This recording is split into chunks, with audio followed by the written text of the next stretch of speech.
দেখো আজকের ক্লাসে আমরা কোষে দেখি 2.1 অনুপাতের যে অঙ্কগুলো আছে সেই অঙ্কগুলো করব। আর এই অঙ্কগুলো করার আগে আগে তোমাদের একটু জানতে হবে যে এই অনুপাত জিনিসটা কি। ঠিক আছে, চলো তাহলে আগে অনুপাতটা জেনে নিই, তারপর আমরা এই অনুপাতের অঙ্কগুলো করব। তাহলে প্রথমেই আমরা জানবো অনুপাত কি। আমি যদি একটা উদাহরণ দিই, ধরো তোমার পড়ার যে টেবিল, একটা পড়ার টেবিল আছে তোমার বাড়িতে।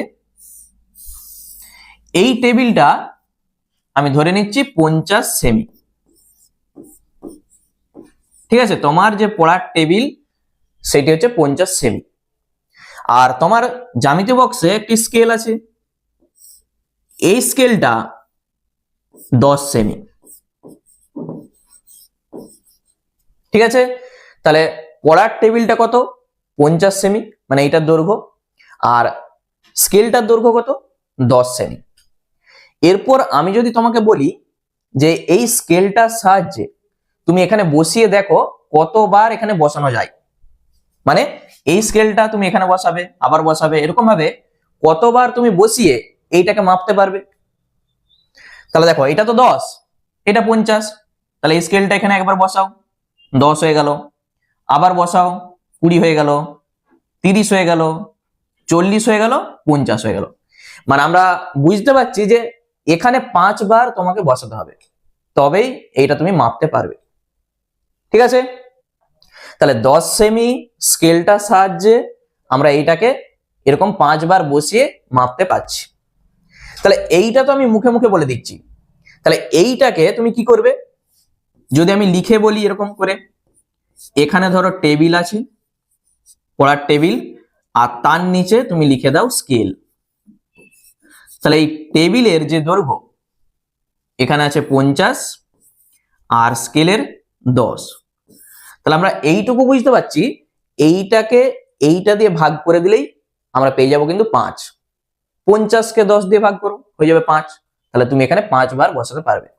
মানে এই যে দেখো, শূন্যর সঙ্গে শূন্য কেটে যাচ্ছে, 5। তাহলে যখন আমরা এরকম ভাগ করে বা ভাগের মাধ্যমে তুলনা করব, সেইটাকে আমরা বলবো কি? অনুপাত। মনে থাকবে, তাহলে ভাগের মাধ্যমে তুলনা করাকে আমরা বলবো কি? অনুপাত। আর এইটাকে এই চিহ্ন দ্বারা লেখা হয়, এইটা হচ্ছে অনুপাতের চিহ্ন, এইভাবে আমরা লিখব। তাহলে এখানে দেখো টেবিল আর স্কেল, এইটার অনুপাত কত? এই যে প্রথমে আছে 5, তাহলে 5 লিখো, আর অনুপাত স্কেল কত? এই যে 1 আছে, 1। বুঝতে পেরেছো? তাহলে টেবিল আর স্কেল তাদের দৈর্ঘ্যের যে অনুপাত দেখো 5, এটা হচ্ছে ইজ টু আমরা বলি, বা 5:1। তাহলে এইটি হয়ে গেল আমাদের উত্তর। বুঝতে পেরেছো অনুপাত জিনিসটা কি? যদি এরকম বলা হয়, তোমাকে লিখতে বলেছে যে বালি আর সিমেন্টের অনুপাত। ধরো তোমাকে কিছু একটা বলে দিল যে বালি আছে 1 বস্তা আর সিমেন্ট আছে 5 বস্তা, তাহলে বালি আর সিমেন্টের অনুপাত কত? দেখো বালি 1 বস্তা আর সিমেন্ট 5 বস্তা, অনুপাত এই যে চিহ্ন দিয়ে দাও, তাহলে বালি আর সিমেন্টের অনুপাত তুমি পেয়ে গেলে। এখানে একটা জিনিস তোমাকে মনে রাখতে হবে, যখন এরকম অনুপাত করব আমরা, এখানে কি আছে দেখো, সেমি আছে, দেখতে পেয়েছো? এই যে সেমি, আবার এখানেও দেখো সেমি আছে, এই দুটোকে কিন্তু একই হতে হবে। এখানে যদি মিটার থাকতো তাহলে এখানেও মিটার থাকতে হবে, তখন আমরা অনুপাত করতে পারবো। ঠিক আছে, এটা কিন্তু সব সময় মাথায় রাখবে যে এখানে যা থাকবে এখানে তাই থাকতে হবে। তাহলে অনুপাতটা কি? সমজাতীয় বা একই জাতীয় রাশির মধ্যে তুলনা, মনে থাকবে। আর এই অনুপাতের কোনো একক নাই। যখন দেখো আমরা অনুপাত করে দিচ্ছি, এখানে কি কোনো একক আছে? একক নাই। তাহলে পরীক্ষাতে তোমাদের এরকম আসে যে একক নাই, একটা উদাহরণ দাও, তাহলে তুমি বলবে কি? অনুপাত। অনুপাতের কোনো দেখো একক নাই। তাহলে অনুপাত আমাদের শেখা হয়ে গেল। এরপর আমরা অঙ্কগুলো করব। দেখো অঙ্কগুলো কিন্তু খুব সহজ লাগবে। চলো অঙ্কগুলো শুরু করছি আমি, দেখে নাও। প্রথমে 1 দাগের অঙ্কটা কি বলেছে আগে পড়ো। 1 কিগ্রা চালের দাম 40 টাকা ও 1 কিগ্রা ডালের দাম 100 টাকা, মানে 1 কেজি চালের দাম 40 টাকা বলে দেওয়া আছে, আর 1 কেজি ডালের দাম 100 টাকা বলে দেওয়া আছে। চাল ও ডালের দামের অনুপাত কত হিসাব করি। এই যে দাম, এটা 40 টাকা, তাহলে এই যে 40, দেখো এখানে টাকা আছে, এখানেও টাকা আছে, তাহলে তুমি যখন লিখবে এখানটায় এইভাবে লিখে দাও যে চাল ও ডাল, এই যে যা লেখা আছে চাল ও ডালের দামের অনুপাত কত হবে। এখানে লিখো 40, এই যে এখানটায় 40, আর এই যে অনুপাতের চিহ্ন দাও 100। ঠিক আছে, চাল প্রথমে লিখেছি, প্রথমে চাল লিখবে, তারপরে লিখেছি ডাল, তারপরে ডাল লিখবে, যা আছে সেইভাবে পরপর লিখে দাও। এরপর এইটাকে তোমাকে কাটাকুটি করতে হবে, সমান, এখানে একটা শূন্য, এখানে একটা শূন্য। ঠিক আছে, এখানে আমরা কেটে দেখাবো নি, তুমি এখানে তুলে দাও, মানে এখানে থাকবে 4, আবার অনুপাত এখানে থাকবে 10, এখানে একটা শূন্য কেটে গেছে, এখানেও একটা কেটে গেছে, এখান থেকে 4, এখান থেকে 10। আবার এইটাকে কাটাকুটি করা যাবে, 2 দিয়ে আমি যদি ভাগ করি, দেখো 2 দুগুণে 4, আবার এখানে 2 5 10, আর কিন্তু কাটাকুটি করা যাবে নি, তাহলে উত্তর হবে আমাদের এইটাই, এইটাই হচ্ছে আমাদের উত্তর। আমি আরেকটা নিয়ম বলে দিচ্ছি, যদি এরকম কাটাকুটি করতে অসুবিধা হয়, তুমি এই যে এখানে লিখো 40, এইটা মানে এই যে ভাগ, এখানে লিখো 100, দিয়ে এখানে তুমি কাটাকুটি করে দেখো কত হয়। শূন্যর সঙ্গে শূন্য কাটছে, 2 দিয়ে কাটো, 2 2 এ 4, 2 5 এ 10, এসছে আমাদের এই যে প্রথমে 2, তারপর 5 লেখা আছে, দেখো 2 অনুপাত 5। চলো এর পরের অঙ্ক দেখি কি বলেছে। দেখো একটা ত্রিভুজ আমাদের বলে দেওয়া আছে, এগুলো সব কোণ, এই কোণের অনুপাত আমাদের চাইছে। প্রথমে কি আছে, কোণ BAC, আবার অনুপাত কোণ ABC, আগে যা আছে আগে লিখে দাও এরকম, আর কত কোণ ACB সমান কোণ BAC। দেখো BAC মানে এই যে কোণটা কত ডিগ্রি, 60 ডিগ্রি লিখো, আবার অনুপাত ABC, ABC এই যে 50 ডিগ্রি, তাহলে এখানে লিখে দাও 50 ডিগ্রি, আবার অনুপাত ACB, দেখো ACB এই যে কোণটা 70 ডিগ্রি, লিখে দাও এখানে 70 ডিগ্রি। তাহলে কি কাটবে বলতো, সব দেখো ডিগ্রি উঠে যাচ্ছে, মানে কেটে যাচ্ছে, শূন্য সব কেটে যাচ্ছে একটা করে সবার, যখন কাটবে এরকম 3টারই কাটতে হবে কিন্তু।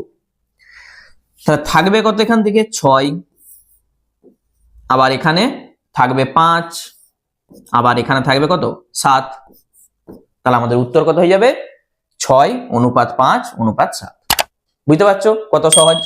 তাহলে এইটাই হচ্ছে আমাদের উত্তর হয়ে গেল। ঠিক আছে, কেমন লাগছে বলো অঙ্কগুলো। এরপর আমরা চলে যাচ্ছি তার পরের অঙ্কে। কি বলেছে পড়ো তো, 3-এরটা। একটি পেন্সিলের দাম 3 টাকা ও একটি লজেন্সের দাম 50 পয়সা। বলেছে একটি পেন্সিল ও একটি লজেন্সের দামের অনুপাত কত। তাহলে এখানে দেখো টাকা আছে, এখানে পয়সা আছে, আমরা প্রথমে কি বলে এসেছি, অনুপাত যখনই করতে হবে সমান থাকতে হবে, হলে দুটাকেই টাকা করতে হবে, নাহলে দুটাকেই পয়সা করতে হবে, একই হতে হবে, তবেই অনুপাত তুমি করতে পারবে। আচ্ছা এই যে 3 টাকা, 3 টাকা মানে কত পয়সা বলতো। আমরা জানি কি যে 1 টাকা মানে 100 পয়সা, তাহলে 3 টাকা মানে তুমি বলবে 300 পয়সা, 300 পয়সা। তাহলে টাকাকে দেখো আগে আমি পয়সা করে নিয়েছি। ঠিক আছে, 1 টাকা যদি 100 পয়সা হয়, তাহলে 3 টাকা মানে 300 পয়সা। এরপর যেটা আমাদের চাইছে উত্তর লিখো। তাহলে একটি পেন্সিল একটি পেন্সিল ও যা লেখা আছে আগে লিখো, একটি লজেন্সের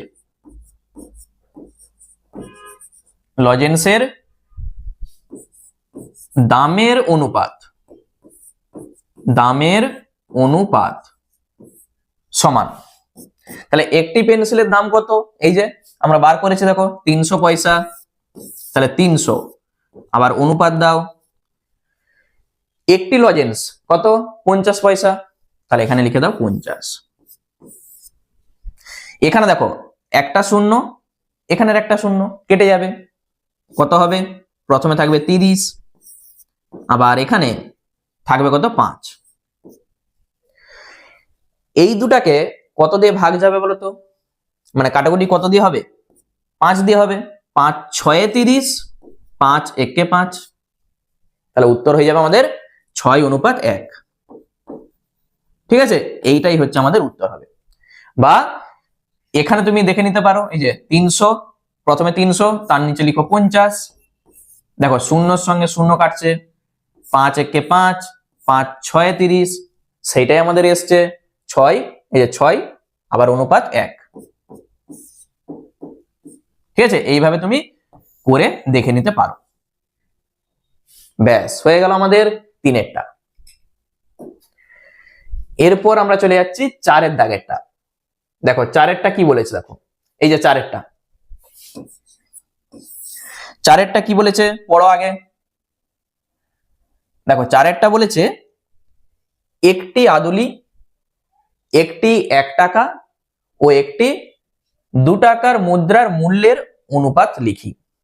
এখানে একটা আদুলি আছে, আদুলি মানে কি 50 পয়সা, এখানে আছে 1 টাকা, এখানে আছে 2 টাকা। তাহলে আমরা কি করব, সবকে পয়সায় আগে নিয়ে যাব। তাহলে একটি আদুলি, এটা তো যেমন আছে আছে, একটি আদুলি মানে আমরা কি জানি 50 পয়সা। 1 টাকা মানে কত, 1 টাকা মানে আমরা জানি 100 পয়সা। সব আগে পয়সা করে নাও তুমি। এবং 2 টাকা, 2 টাকা মানে আমরা জানি কত, 1 টাকা যদি 100 পয়সা হয় তাহলে 2 টাকা মানে 200 পয়সা, এখানে লিখে দাও 200 পয়সা। এরপর তুমি উত্তরটা লিখো। অতএব যা বলেছে একটি কি বলেছে আদুলি, আগে লিখে দাও। তারপর একটি 1 টাকা, একটি 1 টাকা, 1 টাকা ও একটি 2 টাকার মুদ্রার মূল্যের অনুপাত। একটি 2 টাকার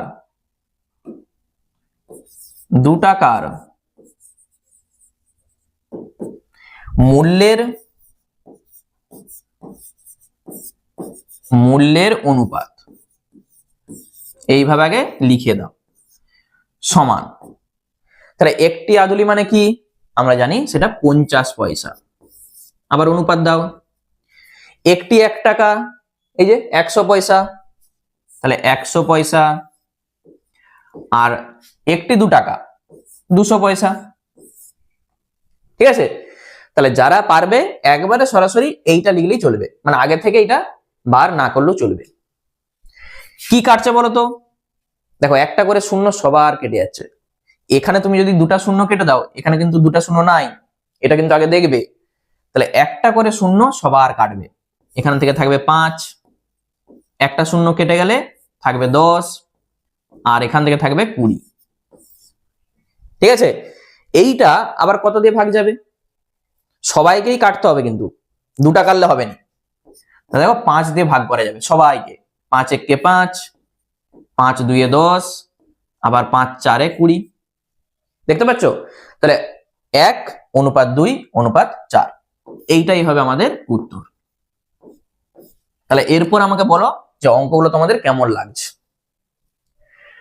আচ্ছা, চলে যাচ্ছে আমরা পরের অঙ্কে, মানে 5-এর দাগের যে অঙ্ক আছে। দেখো কি বলেছে, ওমার বয়স 12 বছর 6 মাস, রাতুলের বয়স 12 বছর 4 মাস আর নূরজাহানের বয়স 12 বছর।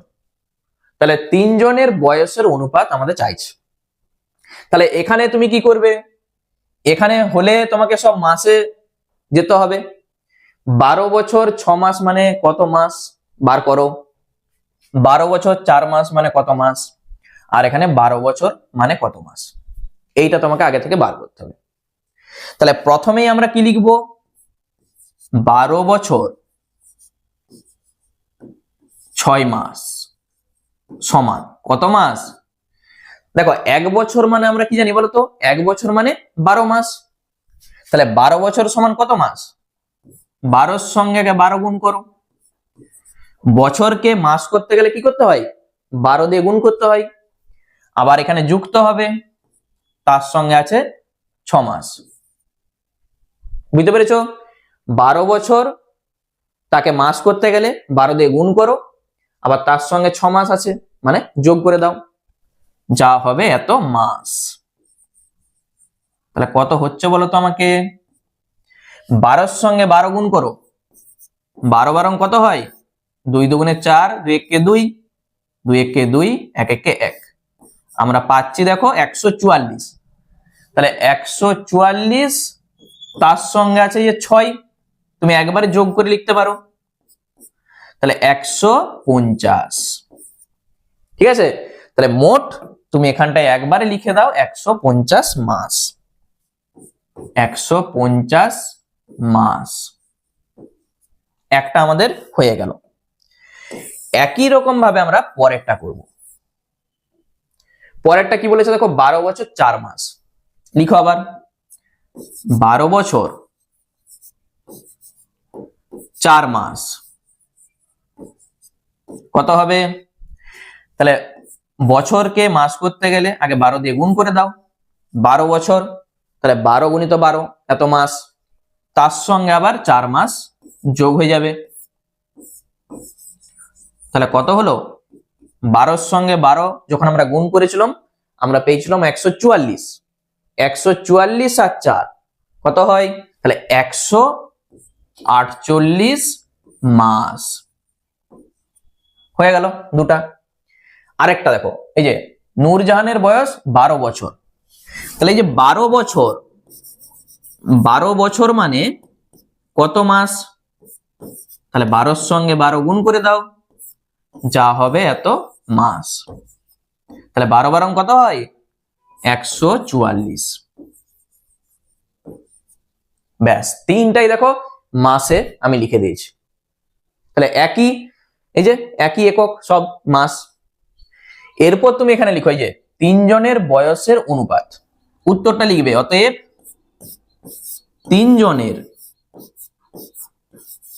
তিনজনের বয়সের অনুপাত, তাহলে প্রথমে কে ছিল বলতো, প্রথমেই ছিল উমা। দেখতে পেয়েছো, এখানে যেটা থাকবে সেটা প্রথমে লিখবে, মানে প্রথমে যেটা থাকবে কত ছিল 150, এখানে কিন্তু আর মাস লিখবে নি, 150 হয়ে গেল। রাতুল কত, এই যে এটা 148, আবার অনুপাত দাও, তারপরে 144, ঠিক পরপর লিখে লিখে যাও। এরপর এটাকে কাটাকুটি করতে হবে।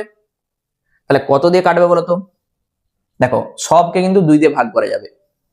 তাহলে 150 কে তুমি 2 দিয়ে ভাগ করো।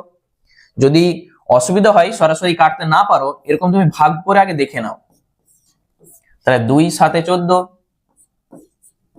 1 10, 2 5 10, কত পাচ্ছ 75, এখানে লিখে দাও 75। এইভাবে ভাগ করবে। এখানে তো মুখে মুখে করতে পারবে, 2 7 14, 2 4 8 ভাগ করলে, আবার এটা 2 7 14, 2 2 4। দেখো আর কি কাটাকুটি করা যাবে, এখানে দেখো শেষে 5 আছে, এখানে 4, এখানে 2, তুমি যদি 2 দিয়ে ভাগ করো এটা কিন্তু মিলবে না, আর এই দুটো মিলে যাবে কিন্তু এইটা মিলবে না। তাহলে ওই জন্য এখানেই আমাদের উত্তরটি হয়ে গেল। যখন তিনটাই কাটাকুটি করে যাবে তখন কাটাকুটিটা হবে, তাছাড়া হবে না। ঠিক আছে, অঙ্কটা কিন্তু খুব ভালো করে দেখে নাও একবার। আমরা চলে যাচ্ছি পরের অঙ্কে, মানে 7এরটা। দেখো 7এর অঙ্কটা কি বলেছে পড়ো। সমবাহু ত্রিভুজের কোণগুলির অনুপাত কত লিখি। তাহলে একটা সমবাহু ত্রিভুজ আমরা যদি আঁকি, দেখো একটা সমবাহু ত্রিভুজ আমি অঙ্কন করছি।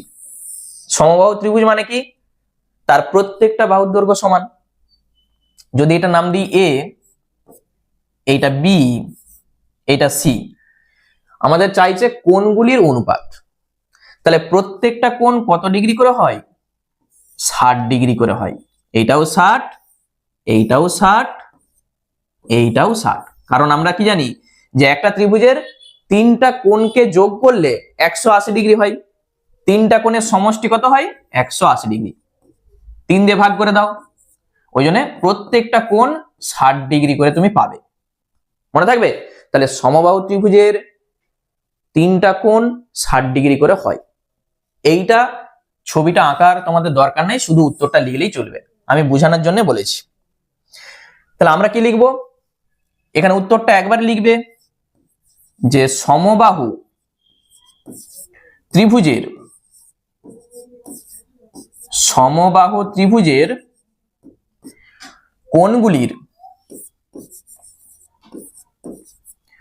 কোণগুলির অনুপাত। তাহলে দেখে দেখে বসাও, কত হবে, 60 ডিগ্রি, আবার অনুপাত দাও 60 ডিগ্রি, আবার অনুপাত দাও 60 ডিগ্রি। তাহলে সবই তো একই, দেখতে পেয়েছো। যখন তুমি এটাকে কাটাকুটি করবে, দেখো সব শূন্য কেটে যাচ্ছে, 6 থাকবে, আবার 6 দিয়ে ভাগ করে দাও, 1 1 1। যখন সব একই থাকবে তখন হয়ে যাবে কত, 1 অনুপাত 1 অনুপাত 1। তুমি 60 দিয়ে দেখো না, সব কেটে যাচ্ছে, এখানে 1 থাকবে, এখানে 1 থাকবে, এখানে 1 থাকবে। তাহলে এইটাই হচ্ছে আমাদের উত্তর হবে, একবারই ছোট অঙ্ক, ঠিক আছে। আচ্ছা, এর পরের অঙ্ক দেখো কি বলেছে, 8এরটা আমরা পরের পাতায় যে করছি। দেখো এই যে পুলক বাবু ও মানিক বাবুর বয়সের অনুপাত বলে দেওয়া আছে কত, এই যে 7:9। মানিক বাবুর বয়স 72 বছর হলে পুলক বাবুর বয়স হিসাব করে লিখি। তাহলে এই অঙ্কটা আমি তোমাদেরকে দুটা পদ্ধতি করে দেখাবো, কোন পদ্ধতিটা সহজ সেটা আমাকে বলবে। দেখেন অঙ্কটা কিন্তু খুব সহজ, আর পরীক্ষার জন্য খুব ভালো করে পড়বে। প্রথমে কে আছে, পুলক বাবু, এখানটায় লিখো তুমি পুলক বাবু। আর তারপরে কে আছে, মানিক বাবু, তাহলে নিচে লিখো মানিক বাবু, এখানে মানিক বাবু। অনুপাত কত, 7:9, মানে কি, এই যে আমরা এইটাকেই তো অনুপাত লিখি, 7/9 মানেই এটা আমি লিখতে পারি। এরপর দেখো মানিক বাবুর বয়সটা 72 বছর বলে দেওয়া আছে। তাহলে মানিক বাবু কত ছিল, 9 ছিল। তাহলে এখানে আমি লাইন টানছি, তাহলে 9-এর সঙ্গে কত গুণ করলে 72 হবে বলতো। 9-এর সঙ্গে আমি এখানটাই করছি, দেখো এরকম গুণিত চিহ্ন দিয়ে দিচ্ছি, এইটা লিখেছি দিয়ে গুণিত চিহ্ন দিয়ে দিচ্ছি। মানিক বাবুর বয়স ছিল 72 বছর, এখানে মানিক বাবু কত, 9 আছে। তাহলে 9-এর সঙ্গে কত গুণ করলে 72 হবে, তুমি নামটা বলো। তাহলে 9-এর সঙ্গে 8 গুণ করো, 8 লং কত হয়, 72 হয়। তাহলে এখানে 8 মানে তুমি এখানেও 8 লিখে দাও, এখানে যা লিখবে এখানে তাই লিখতে হবে। তাহলে এখানে দেখো 8 লং 72 আমরা পেয়ে যাচ্ছি। আর এইটা কত হচ্ছে, এই যে 27 56, আর এখানে হচ্ছে 72। তাহলে মানিক বাবুর বয়স যদি 72 বছর হয়, তাহলে পুলক বাবুর বয়স কত হবে, এই যে উপরে যেটি আছে 56 বছর। তাহলে অতএব তুমি উত্তরটা লিখবে যে পুলক বাবুর কি চাইছে আমাদের, বয়স। তাহলে বয়স কত বছর, 56 বছর। বুঝতে পেরেছো অঙ্কটা কত সহজ। আমি আবার বলে দিচ্ছি, প্রথমে কে আছে, পুলক বাবু, তার নিচে লিখো মানিক বাবু। কত, 7:9 মানে কি, 7/9। মানিক বাবুর বয়স কত ছিল? 72। তাহলে 72 যদি হয়, এখানে তো আছে 9, তাহলে 9 এর সঙ্গে কত গুণ করলে 72 হবে? তাহলে 9 এর সঙ্গে 8 গুণ করো, তবেই তো 72 হবে। তাহলে এখানে যদি 8 হয়, এখানেও তোমাকে 8 লিখতে হবে। তাহলে 8 লং 72 হয়ে গেল। তাহলে এইটা দেখো 27 56 হয়ে গেল। তাহলে মানিক বাবুর বয়স 72 চলে এসছে, যেটা আমাদের বলেছিল। তাহলে পুলক বাবুর বয়স কত হবে? 56 বছর। ঠিক আছে। আচ্ছা, এইটাকেই আমি অথবা দিয়ে অন্য একটা ভাবে করে দেখাচ্ছি। দেখো কিভাবে করব, দেখো কোনটা সহজ আমাকে বলবে। এইটা প্রথমে আগে লিখে দাও, যা লেখা আছে। প্রথমে পুলক বাবু, আর তার নিচে লিখো মানিক বাবু সমান কত? এখানে 7, এখানে 9। মানিক বাবুর বয়স কত বলে দেওয়া আছে? 72 বছর বলে দেওয়া আছে। তাহলে এখানটায় তুমি 72 বসাও, ঠিক মানিক বাবুর জায়গায়। তাহলে বা দাও এখানে। তাহলে পুলক বাবু যা আছে থাকবে, পুলক বাবু, তার নিচে মানিক বাবুর জায়গায় তুমি লিখে দাও 72। আর এখানে আছে কত? 7, এখানে আছে 9। এইটা। তাহলে যখন পুলক বাবু বার করবে এখান থেকে, অতএব পুলক বাবু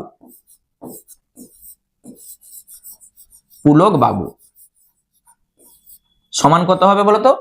এই 7/9 যা আছে লিখো আগে, দিয়ে গুণিত দিয়ে এই 72 লিখে দাও। ঠিক আছে। তাহলে এখানে দেখো ভাগ আছে, আমি যখন এপাশে লিখবো সেটা গুণ করে লিখবো। 7/9 লিখে এই 72 শুধু গুণ করে দাও। তাহলে 9 এর সঙ্গে 72 কাটো, 8 9 72 হয় 8। তাহলে 7 এর সঙ্গে 8 গুণ করলে কত হয়? 27 56। পেয়েছি আমরা 56। এই যে আগেও দেখো 56 এসেছিল। তাহলে এরপর এখানেও একই জিনিস, উত্তরটা তুমি লিখে দাও। অতএব পুলক বাবুর বয়স সমান 56 বছর। হয়ে গেল আমাদের উত্তর। তাহলে দুটা পদ্ধতি আমি তোমাদের দেখালাম। একটা এইভাবে করতে পারো, একবারেই সহজ, অথবা এইভাবে করলেও চলবে। যেটা সহজ তুমি সেটাই করবে। চলো তারপরের অঙ্ক দেখো, একই টাইপের অঙ্ক কি বলেছে। দুটি বইয়ের দামের অনুপাত বলে দেওয়া আছে। এই যে 2:5। প্রথম বইটির দাম দেখো বলে দেওয়া আছে কত? 32 টাকা 20 পয়সা, মানে 32.20 টাকা। তাহলে দ্বিতীয় বইটির দাম হিসাব করে লিখি। তাহলে ওইভাবে আমি যদি করি, এখানে দুটি বই, তাহলে প্রথম বই একটা লিখো, প্রথম বই, আর তার নিচে লিখো দ্বিতীয় বই। অনুপাত কত? এই যে এখানে লিখো 2 আর এখানে লিখো 5। ঠিক আছে। তাহলে দুটি বইয়ের দামের অনুপাত 2:5। এই যে 2:5 এভাবে আমি লিখেছি। প্রথম বইটার দাম 32.20 টাকা। তাহলে এখানে সমান দাও, এখানে 2, এখানে 5 লিখো, গুণিত, এখানেও গুণিত দাও। আমরা আগের অঙ্কটায় কি করেছিলাম, যে এখানে 9 ছিল, 9 এর সঙ্গে কত গুণ করলে 72 হবে? তুমি কি বলেছিলে? যে 8 গুণ করতে হবে। মানে কি, এখানে দেখো প্রথম বইটার দাম কত? এইটা প্রথম বই, তো এই যে 2 আছে, তাহলে এই 2 এর সঙ্গে কত গুণ করলে এইটা আসবে বলতো? সেখানে যেমন 9 এর সঙ্গে কত গুণ করলে 72 এসেছিল, একই জিনিস 2 এর সঙ্গে কত গুণ করলে এইটা আসবে। তুমি সাইডে এরকম ভাগ করে দেখে নাও। এটা আমি অন্য একটা পদ্ধতিতেও দেখাবো, আগে ভাগ করে দেখে নাও, তাহলে বুঝতে পারবে।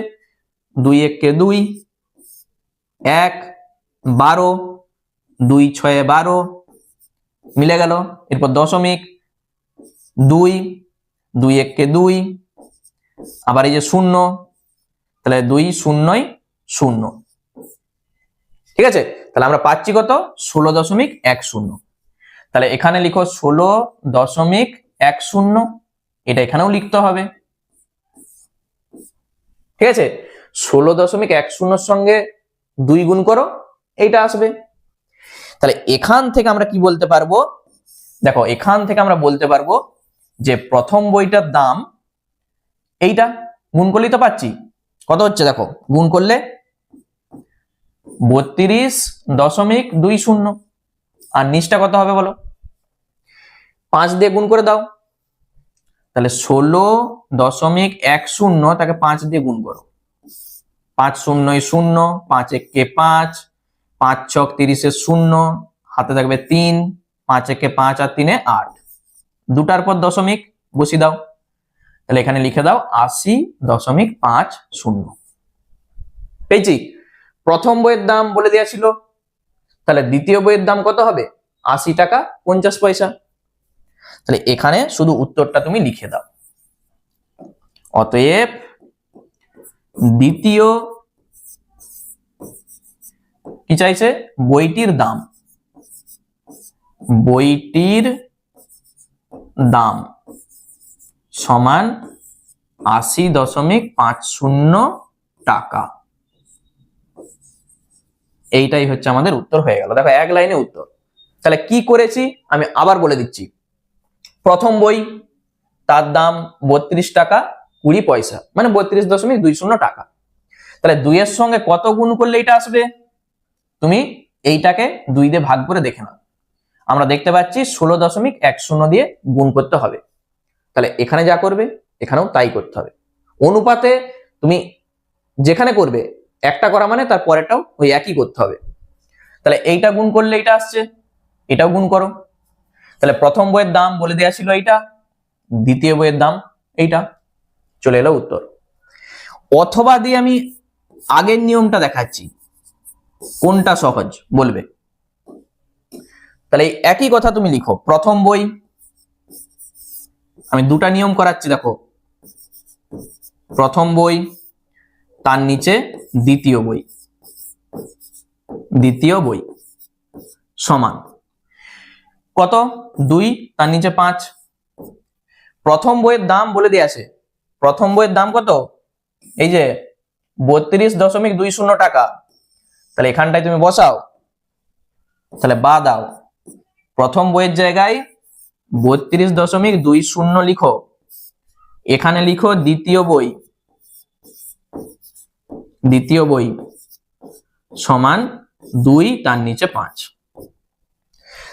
আগের অঙ্কটাই নিচেরটা দেখো সংখ্যাটা ছিল, উপরেরটা আমরা বার করেছিলাম, আর এখানটায় দেখো দ্বিতীয় বই আমাদের বার করতে বলেছে। তাহলে কি করে বার করবে, তার জন্য তোমাকে যেটা করতে হবে, দেখো তুমি সরাসরি করতে পারো, অথবা এই যে কোনাকুনি দেখো কে আছে, 2 এর সঙ্গে দ্বিতীয় বই আছে, দেখতে পেয়েছো, কাটাকুটিটা দেখো কিভাবে করতে হয়। এই যে দ্বিতীয় বই তার সঙ্গে 2, এই কোণে আমরা গুণ করবো আগে। এখানে তুমি লিখো দ্বিতীয় বই গুণিত এই যে 2 দিয়ে সমান দাও, এরপর এই কোণে গুণ হবে, তাহলে 5 এর সঙ্গে এটা গুণ হবে। গুণ করার দরকার নাই কিন্তু, শুধু এইভাবে তুমি রেখে দাও, এইটা গুণিত 5।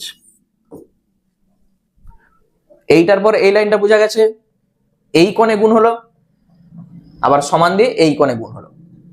তাহলে এই যে দ্বিতীয় বই, তাহলে দ্বিতীয় বই, দ্বিতীয় বই সমান কত হবে, এই যে 2 আছে শুধু এই নিচটাই লিখে দাও, মানে এইটা যা আছে আগে লিখে দাও,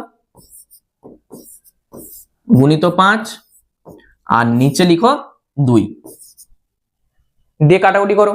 দেখো তোমরা দশমিক তুলতে এনো, এইভাবে দশমিক তুলে দাও, দিয়ে নিচে কত হবে, দুটার পর দশমিক, ওই জন্য একের গায়ে দুটা শূন্য করে দাও।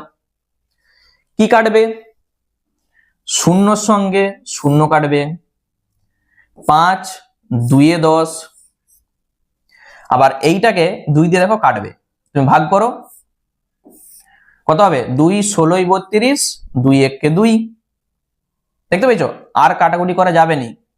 তাহলে 161 আর নিচে আছে 2, এইটাকে তোমাকে ভাগ করে দশমিকে আনতে হবে। তাহলে এরকম ভাগ করে দাও,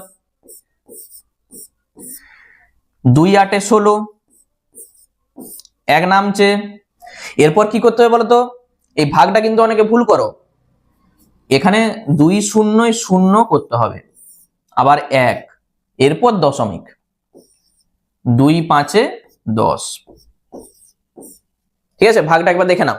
তাহলে আমরা কি লিখবো, যখন লিখবো এই যে 80.50 লিখে দেবো, 80.50 এইটা। তাহলে এত টাকা। ঠিক আছে, দেখো এই উত্তরটা আমাদের কিন্তু এসেছিল, এই যেটা। তাহলে কোনটা সহজ বলো তো? এইটা হচ্ছে সব থেকে সহজ। আর তুমি যদি এইটা করো, এইভাবে ধাপে ধাপে তোমাকে করতে হবে। চলো তারপরের অঙ্ক দেখি কি বলেছে। দেখো, বৃত্তের পরিধি ও ব্যাসের অনুপাত আমাদের বলে দেওয়া আছে। একটা বৃত্ত, এইটা তোমরা ভালো করে একবার দেখে নাও। একটা বৃত্ত, এই বৃত্তের এটা হচ্ছে কেন্দ্র বলা হয়, আর এইটা হচ্ছে ব্যাস। ঠিক আছে, বলেছে বৃত্তের পরিধি আর ব্যাসের অনুপাত। পরিধি মানে কোনটা বলতো? এই যে এইটি হচ্ছে পরিধি, এখান থেকে এইটা। ঠিক আছে, এই যে সীমানা বরাবর যেটা আছে দেখতে পেয়েছো, এটি হচ্ছে পরিধি। তাহলে পরিধি আর ব্যাসের অনুপাত বলে দেওয়া আছে। যে বৃত্তের ব্যাসের দৈর্ঘ্য 2 মিটার 1 ডেসিমিটার, সেই বৃত্তের পরিধি কত? তাহলে এখানে দেখো মিটার, ডেসিমিটার, তাহলে এইগুলোকে সব একই এককে আনতে হবে। তাহলে তুমি আগে প্রথমে এখানে লিখো 2 মিটার 1 ডেসিমিটার, 1 ডেসিমিটার সমান কত ডেসিমিটার বলো? 2 মিটার 1 ডেসিমিটার মানে কত ডেসিমিটার? যেমন আমরা আগে যে অঙ্কগুলো করেছিলাম, যে 12 বছর 4 মাস মানে কত মাস, সেই রকম মিটার থেকে ডেসিমিটার যেতে গেলে কি করতে হয়? মনে পড়ছে সেই সূত্র? কিলোমিটার, এই যে কিলোমিটার, তারপরে হেক্টোমিটার, তারপরে ডেকামিটার, মিটার, তারপর ডেসিমিটার। মনে পড়ছে? তাহলে মিটার থেকে ডেসিমিটার যেতে গেলে এই যে ডান দিকে যাচ্ছি দেখো, মানে এক ঘর সরে যাচ্ছি, ওই জন্য 10 দিয়ে গুণ করতে হয়। যদি এপাশে আমরা আসতাম তখন ভাগ করতে হতো, যদি এখান থেকে এপাশে যাই তখন গুণ করতে হয়। তাহলে মিটার থেকে ডেসিমিটার যেতে গেলে 10 দিয়ে গুণ করতে হয়। তাহলে 2 মিটার মানে 2 গুণিত 10 ডেসিমিটার, তার সঙ্গে এখন 1 আছে, এত ডেসিমি বা ডেসিমিটার।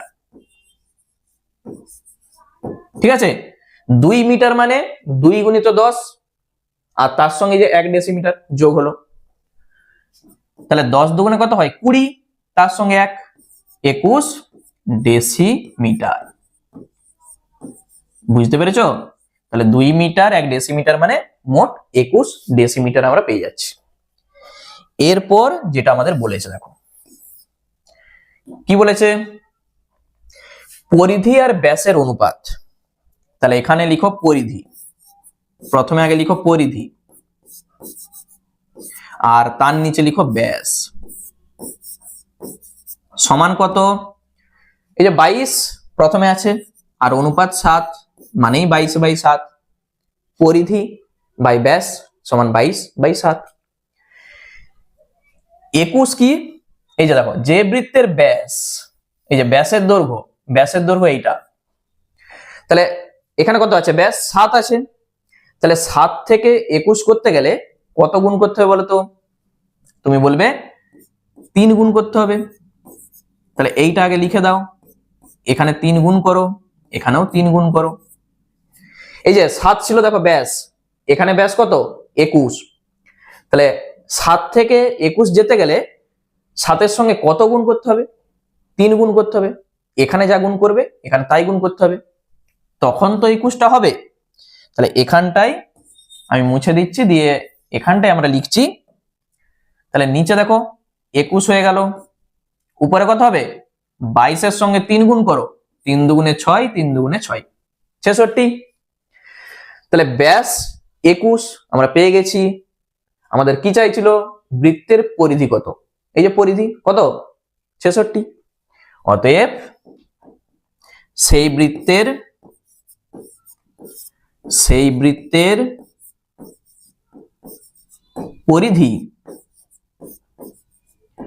পরিধি কত হবে 66 কি পেয়েছি আমরা ডেসিমি বা ডেসিমিটার।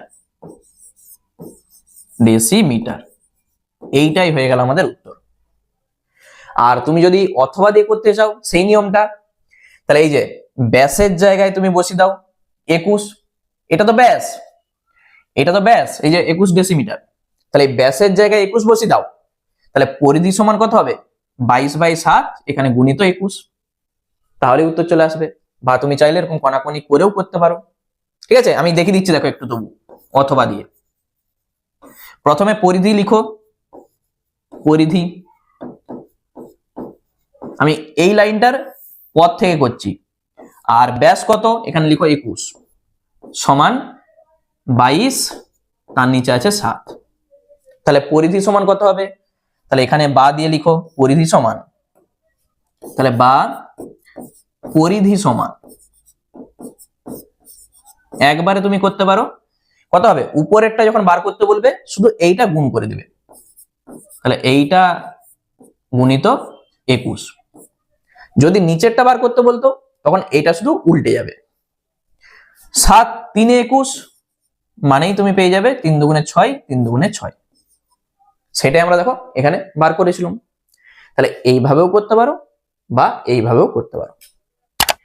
চলো নেক্সট চলে যাচ্ছি আমরা পরের অঙ্কে। কেমন লাগছে বলো অঙ্কগুলো এরপর? দেখো বলেছে আমাদের সপ্তম শ্রেণীতে 150 জনের মধ্যে 90 জন এবং ষষ্ঠ শ্রেণীতে 140 জনের মধ্যে 80 জন অঙ্কন প্রতিযোগিতায় নাম দিয়েছে। অনুপাতে প্রকাশ করে দেখি কোন শ্রেণীতে প্রতিযোগী বেশি। তাহলে কি বলতে চাইছে ভালো করে বুঝবে। বলেছে সপ্তম শ্রেণীতে মোট দেখো 150 জন ছাত্রছাত্রী আছে, তার মধ্যে 90 জন ছাত্রছাত্রী অঙ্কন প্রতিযোগিতায় নাম দিয়েছে।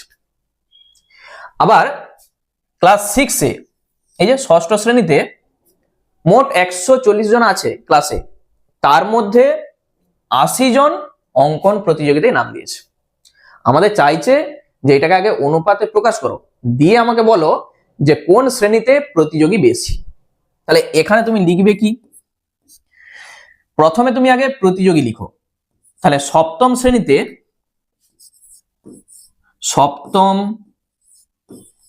শ্রেণীতে লেখাটা দেখে নাও,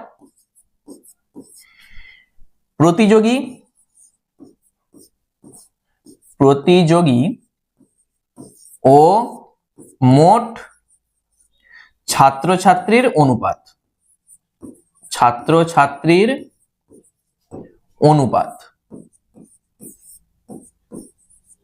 কত বলে দেয়া আছে। তাহলে এখানটায় সমান দাও। প্রথমে আমরা কি লিখেছি প্রতিযোগী, তাহলে প্রতিযোগী কত 90 অনুপাত 150। আচ্ছা এইটাকে আমরা কাটাকুটি করতে পারি, কি করে কাটবো, তুমি এইভাবেও লিখতে পারো, প্রথমে 90 আর তার নিচে 150 দিয়ে কাটাকুটি করো। তাহলে শূন্যর সঙ্গে শূন্য কেটে দাও, 3 3 9, 3 5 15, কত হচ্ছে আমরা দেখতে পাচ্ছি 3 তার নিচে 5। এইটা এরকম থাক। এরপর এই যে ষষ্ঠ শ্রেণীতে একই কথা আমরা লিখবো। তাহলে এখানটাই তুমি লিখো ষষ্ঠ শ্রেণীতে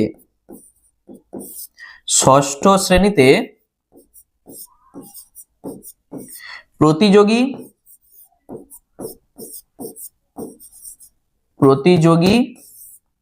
ও মোট ছাত্রছাত্রীর অনুপাত।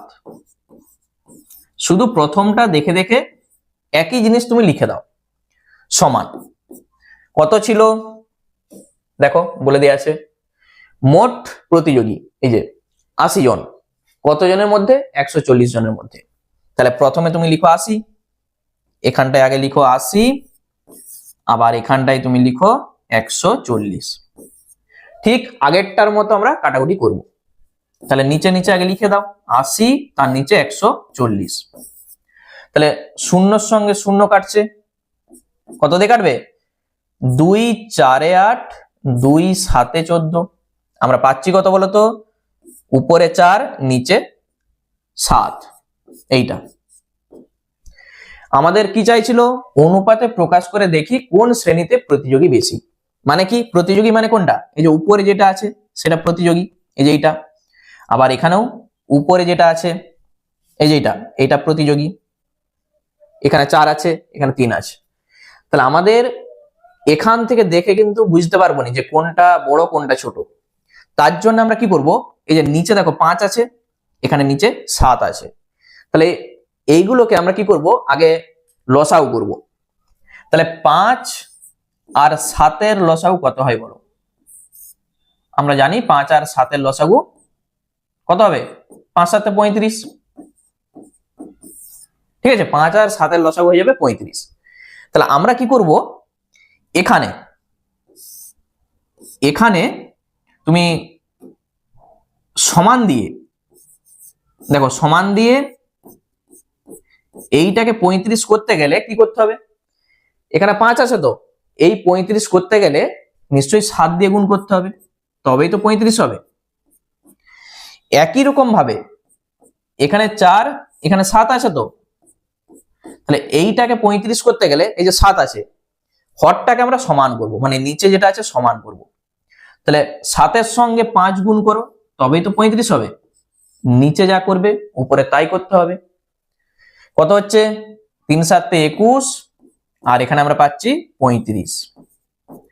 এখানে কত পাবো, এখানে দেখো 5 4 20 আর 5 7 35। তাহলে যখন এরকম হরটা সমান হবে, এখান থেকে দেখে তুমি বলতে পারবে যে কে বড় কে ছোট। উপরে যে বড় থাকবে সেই বড় হবে। তাহলে এই যে 21, এখানে আছে 20, তাহলে 21 বড়। আর এই 21 বড় মানে এইটা কোথা থেকে এসছে, এইটা দেখো সপ্তম শ্রেণীর, দেখতে পাচ্ছ এই যে সপ্তম শ্রেণীর। তাহলে আমরা বলবো অতএব সপ্তম শ্রেণীতে প্রতিযোগী বেশি।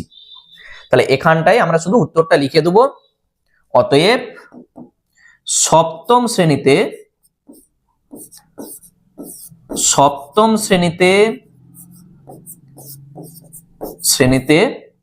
প্রতিযোগী বেশি, তাহলেই আমাদের উত্তর হয়ে গেল।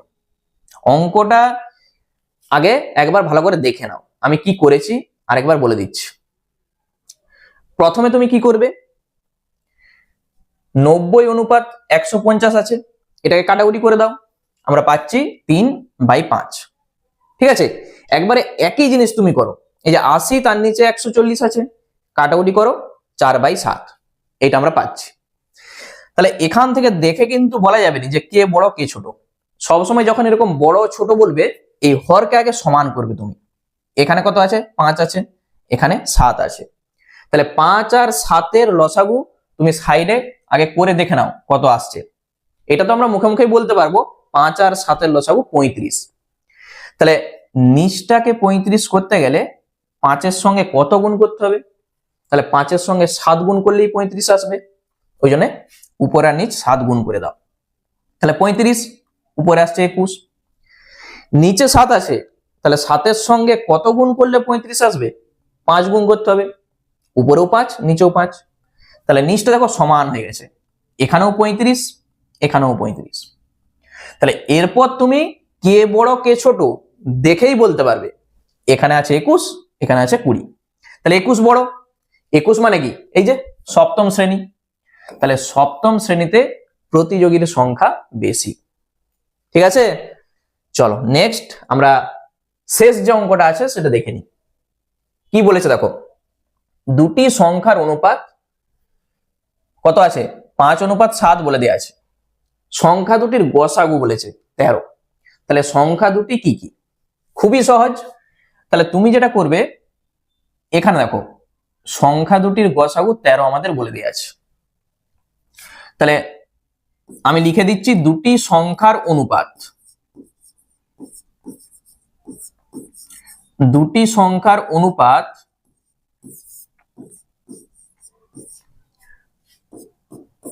এইটা। তাহলে সংখ্যা দুটির গসাগু এবং এবং